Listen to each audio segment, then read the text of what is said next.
ചിറക്കൽ ശ്രീഹരിയുടെ പൂക്കിയായിരുന്നവൾ രാമനുണ്ണിയുടെ സ്കിബിഡിയായിട്ട് പോകുന്ന കണ്ടോ? തുറഞ്ഞ പണിയല്ലേ കാണിച്ചത്? ഇല്ലല്ലേ, ഇത് പറയണോ? തവളക്കണ്ണി എന്ന ഇരട്ടപ്പേര് ആര് വിളിച്ചാലും കൊഞ്ഞനം കുത്തി അറിയാവുന്ന തെറിയൊക്കെ വിളിച്ചവൾ. ഒരിക്കൽ ഞാൻ വിളിച്ചപ്പോൾ തെറി വിളിച്ചില്ല, പകരം ബോഡി ഷെയ്മിങ്ങിന് കേസ് കൊടുത്തു. ഞാൻ ഇവിടെ സബ് ജയിലിൽ കിടക്കുമല്ലോ മാവേലിക്കര 14 ദിവസം. എന്ന് കുറെ ആളായി. എന്നിട്ട് അവൾ ഞാൻ പരീക്ഷകളിൽ ജയിക്കുമ്പോൾ കാണുന്ന കൽവിളക്കിലെല്ലാം തിരിതെളിച്ചവൾ. നീ ഏത് പരീക്ഷ ജയിച്ചത്? നീ 8ാം ക്ലാസ് പോയിട്ട് നിന്റെ അച്ഛൻ്റെ പൈസ എടുത്തു മുങ്ങിയനല്ലേ നീ? അത് ഞാൻ മനഃപൂർവ്വം തോറ്റാ. നമ്മളായിട്ട് ഒരാടെ എണ്ണയും വിളക്ക് തിരിയും കളയുന്നത് ശരിയല്ല. അവൾ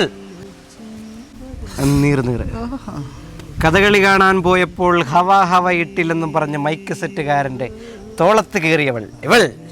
പിന്നെ ഒരാളെ പോലെ 7 പേരുണ്ടെന്നൊക്കെ പറയുന്നത് ചുമ്മാതാ. ഒരാളെപ്പോലെ ഒരാളേ ഉള്ളൂ. ആര് പറഞ്ഞു?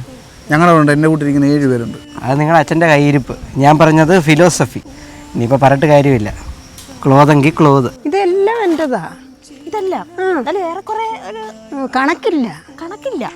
അതാ കണക്ക് നോക്കത്തുമില്ല. ഇല്ല അല്ലെ, എനിക്ക് ഇതിന്റെ ആർത്തിയൊന്നും ഇല്ല. എന്നിരുന്നാലും നമ്മളെ കൊണ്ടെങ്കിൽ വേറെ അതാ.